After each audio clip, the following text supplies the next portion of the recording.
Haleluya, salam sejahtera buat kita sekalian, Bapak Ibu. Suatu kehormatan dan sukacita yang besar, Tuhan masih berkemurahan, memberikan kita kesempatan untuk datang di hadirat Allah. Saudara-saudara, firman Tuhan pada hari ini saya beri judul Suara yang Tak Terhentikan. Suara yang tak terhentikan mengajak kita untuk bersaksi dengan kehidupan kita. Saya akan awali pemberitaan firman Tuhan dengan membacakan Kisah Para Rasul pasal 4 ayat yang ke-20.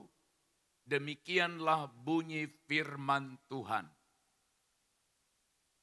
Sebab tidak mungkin bagi kami untuk tidak berkata-kata tentang apa yang telah kami lihat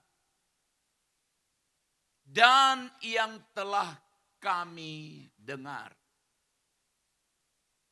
Sekali lagi saudara-saudara, sebab tidak mungkin bagi kami untuk tidak berkata-kata tentang apa yang kami lihat dan yang telah kami dengar.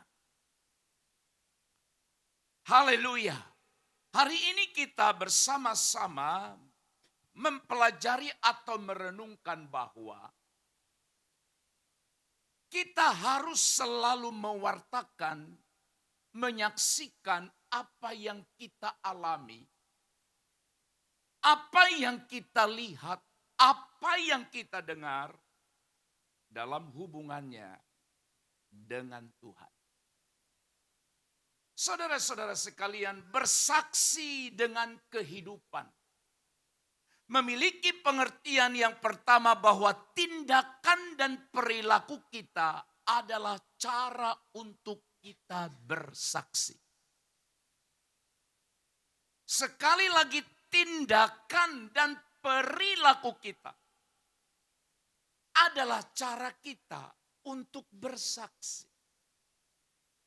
Yang kedua, saudara-saudara, bersaksi dengan kehidupan itu bahwa kehidupan keseharian kita harus mencerminkan iman kita. Mencerminkan nilai-nilai yang kita yakini, yang kita percayai. Dan itulah yang menjadi kesaksian itu sendiri. Saudara-saudara sekalian, kesaksian orang percaya itu, saudara-saudara, harus seperti detak jantung yang ada di tubuh kita. Seperti detak jantung yang ada di tubuh kita yang selalu berdetak, yang menunjukkan adanya kehidupan. Dan kalau detak jantung itu berhenti, maka orang itu dinyatakan mati atau meninggal.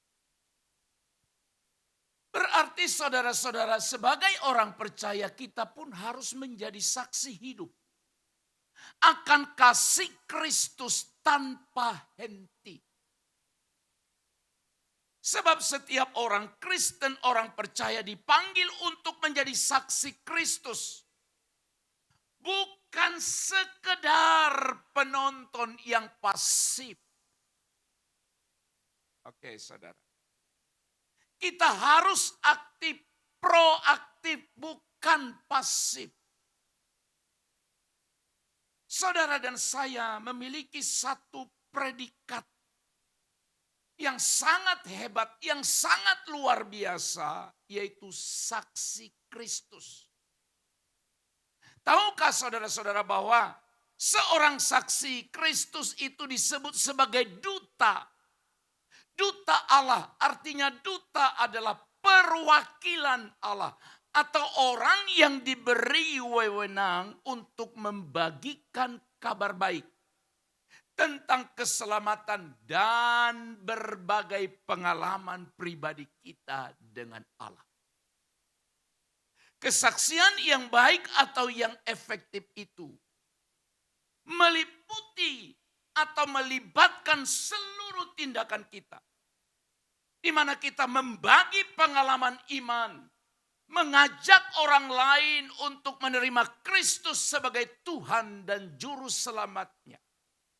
Melalui pengalaman-pengalaman pribadi kita dengan Allah, di mana kita pernah mengalami kelemahan, mengalami keputusasaan. Tapi dikala kita datang kepada Kristus, maka kita menemukan kekuatan yang baru. Hal-hal seperti ini harus kita beritahukan, harus kita sampaikan, harus kita saksikan kepada semua orang.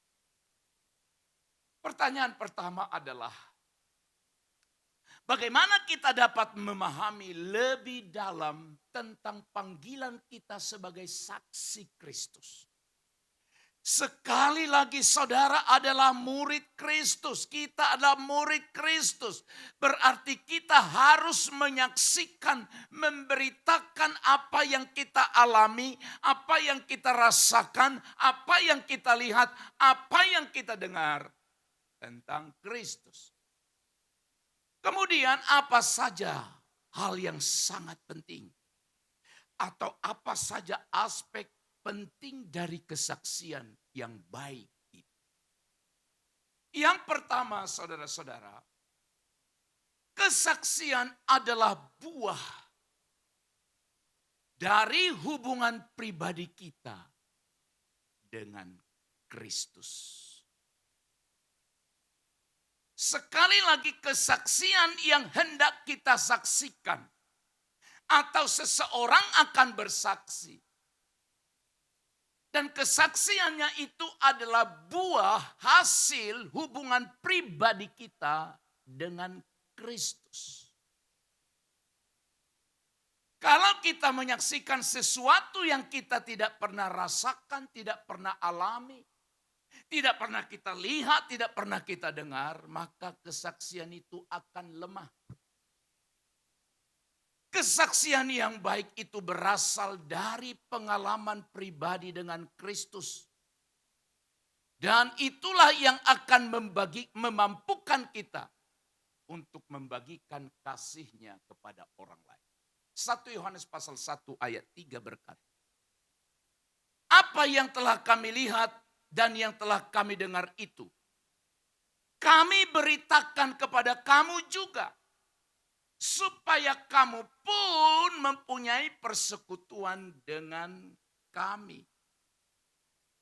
Persekutuan kami adalah persekutuan dengan Bapa dan dengan anaknya Yesus Kristus.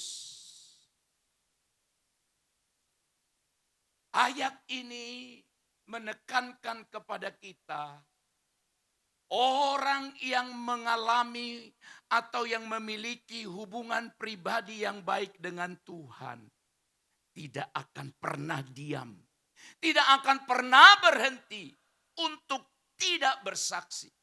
Dia akan memberitakan, dia akan menyaksikannya. Sebab saudara-saudara, sukacita yang ada di dalam dirinya akan meluap.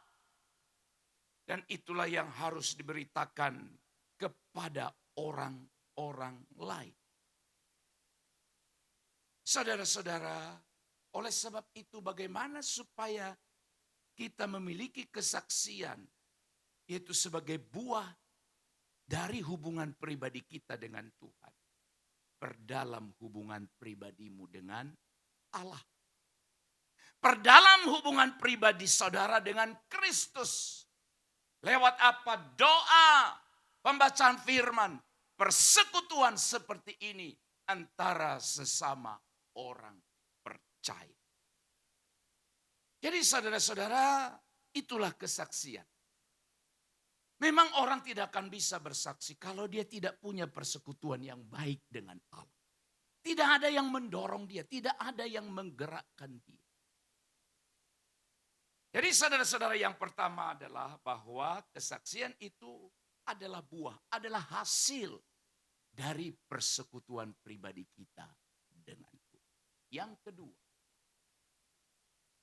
Kesaksian itu adalah gaya hidup, bukan hanya kata-kata. Saudara, jangan pernah saudara berkata, aku tidak pandai bicara. Aku tidak bisa bicara seperti dia. Saudara-saudara, yang benar justru sebaliknya. Kesaksian itu adalah bagaimana saudara hidup setiap hari. Bagaimana kita berbicara. Bagaimana kita berkata-kata, bagaimana kita bersikap itu lebih dari sebuah kata-kata yang manis. Kata-kata yang indah. Kesaksian sejati tercermin dalam seluruh aspek kehidupan kita. Di mana tindakan kita berbicara lebih kuat daripada kata-kata kita. Amin. Sekali lagi tindakan kita berbicara lebih kuat daripada kata-kata. 10 kata-kata kita, 1 tindakan kita, itu jauh lebih berguna, jauh lebih bermanfaat daripada sebanyak-banyaknya kita berbicara. Matius pasal 5 ayat yang ke-16 mengingatkan kita. Demikianlah hendaknya terangmu bercahaya di depan orang, supaya mereka melihat perbuatanmu yang baik dan memuliakan Bapamu yang di surga. Ayat ini tidak berkata supaya mereka mendengar kata-katamu yang hebat, yang banyak itu. Tidak ada di situ. Tetapi yang ditekankan adalah supaya mereka melihat perbuatan, gaya hidup, lifestyle kita.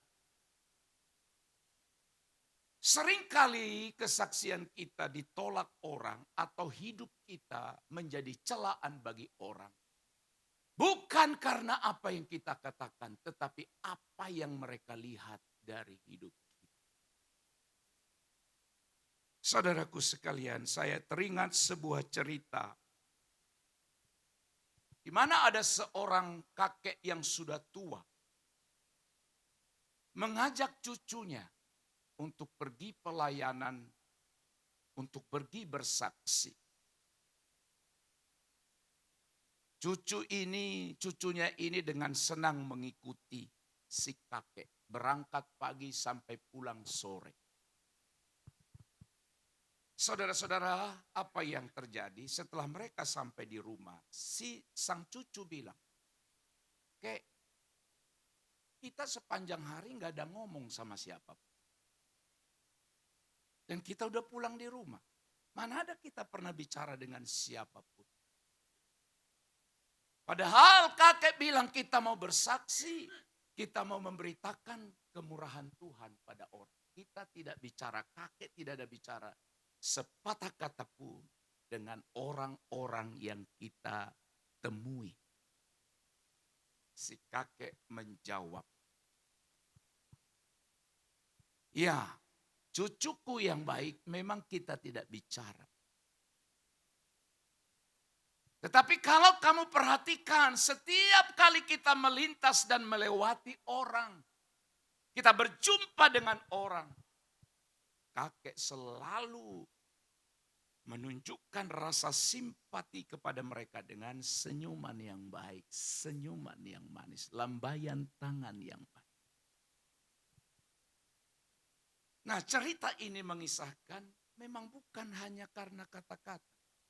Walaupun kita boleh berkata-kata, tapi tindakan kita, perbuatan kita jauh lebih besar pengaruhnya daripada sejumlah kata yang kita ucap. Oleh sebab itu, supaya kesaksian kita dilihat lewat gaya hidup kita, hidupilah atau hiduplah sesuai dengan nilai-nilai kekristenan yang kita percaya, yang kita imani. dalam setiap situasi dan hubungan kita. Artinya kita mau menunjukkan bahwa saya sebagai pengikut Kristus, saya sebagai orang percaya, aku tunjukkan itu. Orang boleh memaki saudara dengan kata-kata kotor. Saudara memang tidak bicara apa-apa melawan dia. Tapi senyuman kita, cara kita, itu sebuah kesaksian. Alkitab berkata, janganlah kamu membalas kejahatan dengan kejahatan, tetapi balaslah kejahatan dengan kebaikan. Yesus berkata, kalau ada orang menampar pipi kananmu, kasih pipi kirimu, itu artinya jangan balas kejahatan dengan kejahatan. Yang ketiga, suara yang tak terhentikan. Kesaksian dengan kehidupan kita. Yang ketiga saudara-saudara, kesaksian itu memang membutuhkan apa yang disebut dengan keberanian. Keberanian. Pernahkah saudara menyesal setelah pulang dari satu tempat sampai di rumah, lalu saudara bilang, aduh kenapa tadi saya nggak kubilang. Padahal kepingin saudara bicara. Tapi saudara bilang takut saya dia marah, takut dia tersinggung. Tapi ternyata dia sangat mengharapkan kesaksian atau sesuatu yang mau kita katakan kepada dia. Saudaraku sekalian, bersaksi untuk Kristus itu seringkali menuntut kita. Supaya kita keluar dari zona nyaman. Di mana mungkin juga kesaksian kita akan diperhadapkan dengan penolakan. Orang tidak mau dengar. Namun dengan kuasa Roh Kudus, kita dapat mengatasi ketakutan dan menjadi saksi yang berani. Kisah Rasul pasal 1 ayat 8 menekankan itu, kamu akan menjadi saksi. Kalau apa? Roh Kudus turun atas kamu. Roh Kudus itulah yang memberikan kita kuasa, Roh Kudus itulah yang memberikan kita keberanian. Apa yang dialami oleh Petrus dan Yohanes, semua kita ingat, tahu tentang pribadinya Petrus. Dia hanya pandai bicara. Tapi ketika diperhadapkan dengan masalah, dia pun terdiam. Masih ingatkah saudara kisah ketika Yesus berkata, malam ini kamu semua akan goncang iman. Semua murid-murid yang lain memandang satu dengan yang lain karena mereka bertanya-tanya apa gerangan yang akan terjadi. Tapi Petrus tidak sampai kepada tahap memikirkan apa yang akan terjadi. Dia hanya bilang, mereka boleh goncang imannya. Tapi aku tidak. Kemana kau pergi aku ikut. Mati pun aku siap. Itu kata-kata. Tapi semua kita tahu akhirnya Petrus adalah yang menyangkal Yesus 3 kali. Petrus yang sama itu.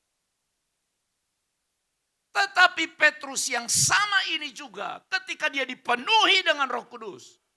Dia memiliki keberanian yang luar. Kisah Rasul pasal 4 ayat 13 berkata, ketika sidang itu melihat keberanian Petrus dan Yohanes dan mengetahui, simak baik-baik ayat ini, bahwa keduanya yaitu Petrus dan Yohanes adalah orang biasa yang tidak terpelajar. Heranlah mereka. Apa yang mereka herankan? Keberaniannya. Mereka mengenal keduanya, mengenal Petrus dan Yohanes sebagai pengikut Yesus. Petrus yang sama ininya saudara yang pernah menyangkal Yesus. Bukan Petrus lain ini. Petrus yang sama, tapi pertanyaannya kenapa akhirnya Petrus ini begitu berani berubah? Ini terjadi dalam kisah para rasul pada zaman atau pada hari raya Pentakosta. Di mana Roh Kudus turun dan memenuhi mereka. Maka genaplah apa yang disebut tadi kisah Rasul 1 ayat 8. Kamu akan menjadi saksiku kalau Roh Kudus turun atas kamu. Ketika Roh Kudus memenuhi Petrus, dikatakan dia berani. Walaupun mereka bukan orang terpelajar. Bukan orang terpelajar, tidak terpelajar. Jadi jangan saudara berhenti bersaksi dan bilang, saya tidak sekolah. Sekolah saya hanya disebut kelas rendah. Apalagi saudara bilang saya bukan lulusan seminari. Tidak tahu, tidak pernah belajar Alkitab. Stop berkata-kata beralasan itu. Karena itu tidak Alkitabiah. Tetapi saudara-saudara, keberanian itu akan kita alami, akan mendorong kita kalau Roh Kudus memenuhi kita. Itu sebabnya saudara, selalulah berdoa, selalulah minta Roh Kudus memenuhi. Selalulah berkata, Roh Kudus beri aku keberanian, beri aku kuasa. Agar saya dapat memberitakan firman-Mu dengan keberanian. Oleh sebab itu saudara-saudara, jangan pernah takut. Memang selalu ada alasan-alasan. Di perjanjian lama pun kita tahunya ada orang beralasan. Musa pun pernahnya beralasan. Siapa lagi? Yeremia pun pernahnya dia beralasan. Musa bilang saya ini tidak pandai bicara. Yeremia juga bilang aku masih muda, tidak pandai bicara.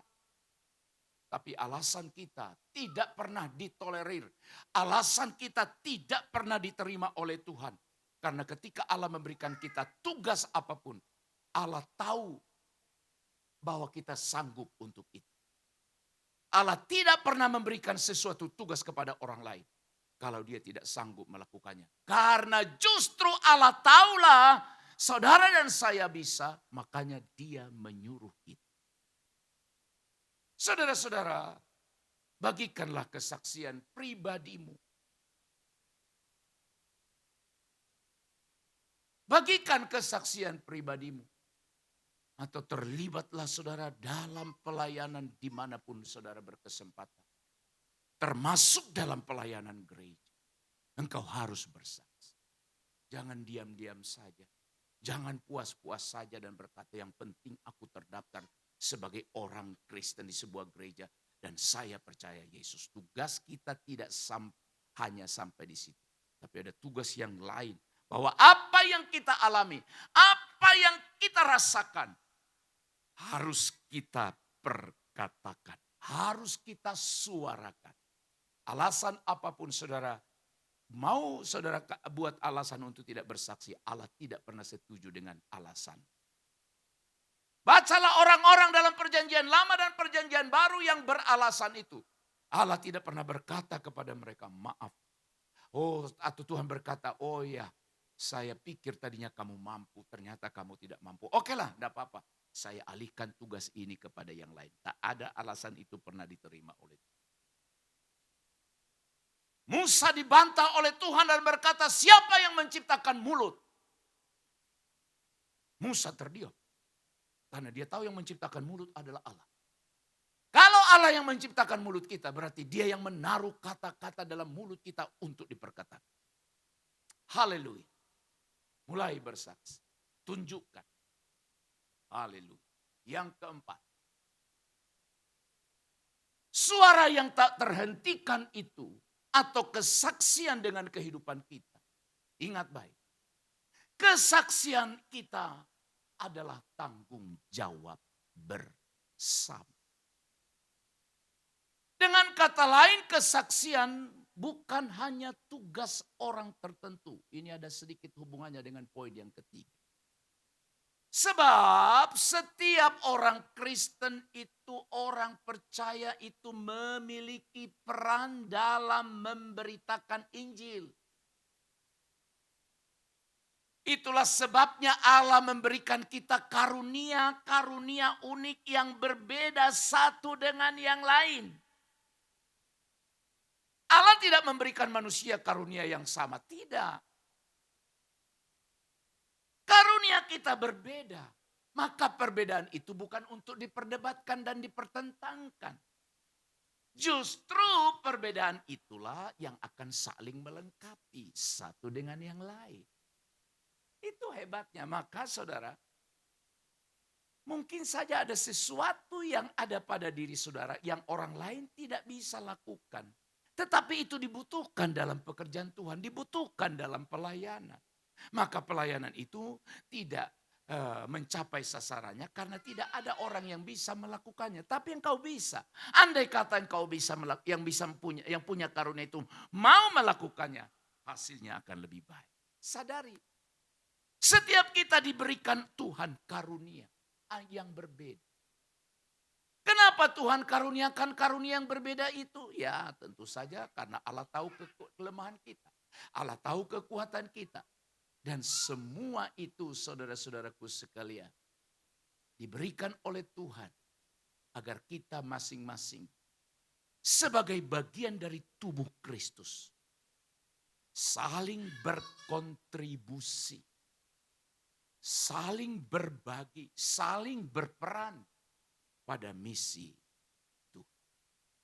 1 Petrus pasal yang kedua, ayat yang ke-9 berkata demikian. Namun kamulah bangsa yang terpilih, imamat yang rajani, bangsa yang kudus, umat Allah sendiri. Untuk apa Tuhan berikan itu? Untuk apa Tuhan memilih saudara? Untuk apa Tuhan memberikan kita predikat sebagai imamat yang rajani? Untuk apa Tuhan menguduskan kita? Dikuduskan untuk dirinya. Ayat itu berkelanjutan berbunyi. Supaya kamu memberitakan perbuatan yang besar dari Dia. Supaya kamu bersaksi. Supaya kamu tak berhenti bersuara. Tentang apa saudara? Perbuatan yang besar dari Dia yang telah memanggil kamu keluar dari kegelapan. Oh saudara-saudara, kepada terangnya yang ajaib berarti kalau setiap orang sadar bahwa Allah memilih dia, memanggil dirinya. Bisakah saudara bayangkan kalau saudara tidak dipilih, dipanggil oleh Tuhan, arah hidupmu mau kemana? Tidak kebetulan saudara menjadi orang percaya. Tidak kebetulan saudara menjadi orang Kristen. Ada maksud Allah. Dipilihnya kita, dikuduskannya kita. Tujuannya supaya kita memberitakan perbuatan-perbuatan besar dari Dia, dari Allah, perbuatan besar yang telah di Tuhan perbuat. Dialah yang telah memanggil kita keluar. Puji Tuhan, dipanggilnya kita keluar dari mana? Dari kegelapan. Saudara, coba camkan itu. Dipanggilnya engkau dan saya dari kegelapan. Kegelapan itu juga nama lain dari kebinasaan, dari kematian. Allah tidak mau, tadinya kita sudah berjalan. Perjalanan kita adalah hendak menuju kepada kematian, kegelapan. Hendak melangkah ke sana. Tapi Tuhan putar haluanmu. Diputarnya, diperkenalkannya dirinya kepada saudara lewat siapapun. Saya nggak tahu siapa yang memperkenalkan Kristus kepada saudara pertama kali. Tapi itu tidak terjadi karena kebetulan, ada maksud Allah. Saudara bayangkan, tadinya kita mau berjalan kepada kebinasaan. Tapi Tuhan bilang balik. Siapa yang disuruh membalikkan kita? Banyak cara. Bisa Roh Kudus sendiri, bisa lewat orang, bisa lewat pengalaman kita, Bisa karena kita disadarkan, lalu kita berbalik. Ada banyak cara dibuat oleh Tuhan supaya kita berbalik. Tapi saya berharap jangan saudara baru balik ketika saudara ada di titik nol. Saya harus selalu suarakan itu. Jangan baru balik, karena kalau sudah ada di titik nol.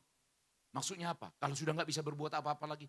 Kalau sudah sakit-sakitan, nggak ada lagi kekuatannya, baru datang pada Tuhan. Jangan sampai ke situ. Yang paling baik dan benar itu di saat engkau prima. Di saat kita top chair, di saat kita kuat. Engkau berkarya bagi Tuhan. Suka duka dipakainya untuk kebaikanku. Suka duka dipakainya untuk kebaikanku. Tuhan sedang cambuk engkau minggu ini apa? Tuhan sedang cambuk engkau bulan lalu apa? Tuhan sedang cambuk saudara hari-hari ini dengan cambukan apa? Jangan lihat, jangan berpikir, dia benci sama aku. Tidak. Ketika saudara menyambuk anakmu, bukan karena kebencian, tapi karena kasih sayang supaya anak itu berbalik pada kebenaran. Alkitab berkata, kita adalah anak Allah. Amin. Kita adalah anak Allah. Dicambuknya kita. Sebagai bentuk rasa sayangnya Tuhan dalam hidup kita. Jadi saudara-saudara sadari tanggung jawab bersama. Bukan hanya saya, bukan hanya pelayan yang harus bersaksi. Bukan hanya mereka yang pernah duduk di seminari, sekolah Alkitab. Oh tidak, nggak ada ayat itu. Tetapi tanggung jawab siapa? Semua orang yang merasa dirinya dipilih oleh Allah. Kalau engkau belum sadar bahwa dirimu dipilih oleh Allah, tidak heran engkau diam. Siapa lagi? Mereka yang dikuduskan, dijadikan imam, imamat yang rajani. Kalau engkau sadar dirimu dikuduskan itu tadi dipisahkan. Tadinya sedang menuju kebinasaan, Tuhan pisahkan, bawa kepada kehidupan. Kalau engkau sadar itu, engkau tidak akan berhenti. Engkau tidak akan pernah diam untuk menyaksikan kasih Tuhan dalam hidup. Saudara, lewat apa kita bersaksi? Khotbah-khotbah seperti ini sudah pernah disampaikan beberapa tahun yang lalu. Oleh anugerah Tuhan kita sedang hidup di zaman teknologi canggih. Ya kan? Kita sedang ada di zaman digital hari-hari ini. Mari gunakan itu sebagai mimbar kecilmu. Haleluya, mimbar kita. Di mana kita harus bersaksi di tempat kerja kita. Bersaksi di marketplace kita. Marketplace itu artinya tempat kita bekerja. Itulah marketplace. Sebagai apa profesimu? Tidak ada alasan untuk bilang, saya hanya pekerjaan ini. Jadi tidak bisa saya bersaksi. Tidak ada alasan itu. Bersaksilah di dunia kerja kita. Dengan cara apa? Oh haleluya, mari kita sadari. Saya udah pernah sebut kalimat ini dulu, saya berpikir bagaimana saya terlibat dalam perintah Tuhan amanat agung. Pergilah ke seluruh dunia. Waduh, seluruh dunia. Tempat saya aja nggak bisa kujalani semua. Tempat tinggal saya, itu pernah kepikir. Indonesia saja belum dijalani semua. Apalagi seluruh dunia. Ada perasaan ciut dalam hati. Memang ada orang yang pergi melanglang buana ke seluruh dunia. Berarti hanya mereka lah yang punya kemampuan itu. Tapi saya disadarkan oleh Tuhan. Diizinkan engkau hidup sampai hari ini di zaman canggih teknologi ini. Gunakanlah media sosialmu itu sebagai mimbarmu. Beritakan Injil. Baik secara langsung maupun secara tidak langsung. Beritakan itu. 1-2 kata yang membangun itu penting dibaca orang. Saya selalu bilang, saya ulang sekali lagi. Tidak peduli, saya tidak sedang mengejar orang supaya banyak sekali yang melihat, banyak sekali orang yang menonton. Bukan itu sasaran saya. Saya hanya berpikir satu orang saja. Satu orang saja mendengar firman yang kusampaikan. Membaca firman yang kusampaikan satu orang saja. Dan orang yang satu itu tadinya putus asa. Hampir mengambil jalan pintas dalam hidupnya. Tapi ketika dia baca itu, dia berhenti untuk niat jahatnya itu. Lalu dia datang dan berbalik kepada Tuhan. Dan mungkin sampai mati pun dia tidak pernah jumpa dengan kita. Kita tidak pernah bicara dengan kita. Tidak persoalan dengan itu. Tapi lewat kesaksian hidup kita, orang itu akhirnya datang kepada Tuhan dalam kehidupan. Oleh sebab itu saudara, mari kita saling mendukung dan mendorong satu sama lain dalam pelayanan dan kesaksian kita. Saudaraku sekalian yang terkasih dalam Tuhan, kesaksian kita adalah buah dari hubungan kita dengan Kristus. Tercermin dalam gaya hidup kita, membutuhkan keberanian dan merupakan tanggung jawab kita bersama. Oleh sebab itu, mari kita memiliki komitmen, bertekad untuk menjadi saksi yang berani. Membawa terang Kristus ke dunia yang gelap. Memang kita sadar saya tidak bisa. Aku tidak pandai bicara. Tapi Tuhan memberikan kita penolong. Yaitu kuasa Roh Kudus. Sehingga melaluinya kita dapat melakukan hal-hal yang besar. Jangan berhenti untuk bersuara. Jangan berhenti untuk berkata-kata. Seperti firman yang tadi kita baca yang disampaikan oleh Petrus dan Yohanes. Kita harus bersuara. Kita harus berkata-kata tentang apa yang kita lihat, yang kita dengar, yang kita alami dengan Tuhan. Amin. Kita berdoa. Kami mengucap syukur Tuhan. Engkau telah memanggil kami kepada terang-Mu yang ajaib. Yang tadinya kami sedang berjalan menuju kepada kegelapan. Namun ternyata Allah punya maksud memanggil kami untuk tidak mati dalam kebinasaan, tetapi kepada kehidupan. Maka pengalaman ini harus kami beritakan, harus kami perkatakan, harus kami saksikan. Sebab setiap orang percaya terpanggil untuk menjadi saksi Kristus. Terima kasih Tuhan, tolong kami agar kami keluar dari zona nyaman kami. Agar kami tidak mendiamkan atau tidak menyembunyikan pengalaman-pengalaman indah bersama dengan Tuhan. Terima kasih Tuhan, sehingga lewat kesaksian hidup kami, ada banyak orang yang dikuatkan dan diteguhkan. Bahkan mereka datang dan berbalik kepada Kristus. Kiranya Roh Kudus menolong kami, menjadikan kami menjadi saksi yang hidup, dimanapun Tuhan menempatkan kami. Dalam nama Yesus kami berdoa. Haleluya. Amin.